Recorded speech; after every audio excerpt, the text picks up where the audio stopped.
What can't LeBron James do on a basketball court?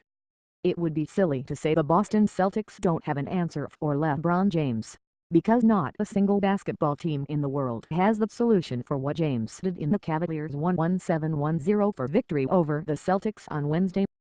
Cleveland took a 1-0 lead in the East Finals on the strength of James, who played one of the most complete games of sport I've ever seen. James gave Boston the full LeBron experience in Game 1. He had accounted for every single move Brad Stevens threw at him. Isolated on Cario Lanique, James disrespectfully turned his back on his defender before breezing into the paint for an easy score.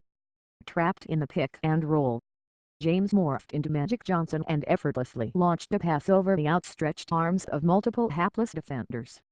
Defenders cheating off the shooter in the corner to deny LeBron the paint. He simply uncorked an over-the-shoulder pass from the top of the key right into Kyle Korver's sweet spot. Guarding James with a smaller player, he bullied them in the post until effortlessly swishing a fadeaway J. Go small. LeBron played center. Asked after the game if this is the most comfortable he's ever felt on offense in his career, James demurred. "It's hard to say. I'm just trying to make plays for myself and my teammates, and all business," LeBron said. "Tonight was one of those nights I was able to make a couple plays." He did more than make a couple plays. Outside of pumping up the basketball to the right, their pressure, or tying his teammates' shoes, James did every single thing the Cavs asked of him in Game 1, and he accomplished every difficult task with aplomb.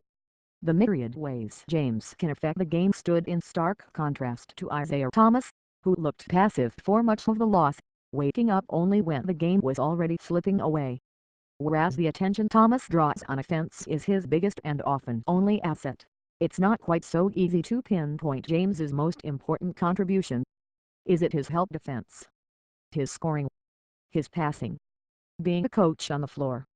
Seriously, wouldn't you take LeBron over at least 15 other current NBA head coaches? "I've always been so impressed with James's mental understanding of the game," Brad Stevens said when asked if he could appreciate James's brilliance. "He's always picking the matchup that he wants. It's hard to believe, but he's better than when I got into the league. I didn't think he could get any better than that." Stevens is right. James is in the midst of arguably the best stretch of his career, and there was simply no stopping this version of LeBron during Game 1. And that makes it impossible to beat the Cavaliers, particularly when Kevin Love is having one of the finest games of his playoff career and Tristan Thompson is being a menace on the offensive boards.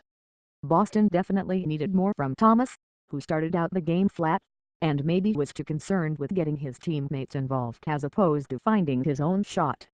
Tyler admitted after the game the Cavs' plan was to sell out on stopping Thomas in the pick and roll, and he seemed content letting other players shoot off the resulting looks. If that's the case, Boston's role players need to step up, particularly Al Horford, who was thoroughly outplayed by Love.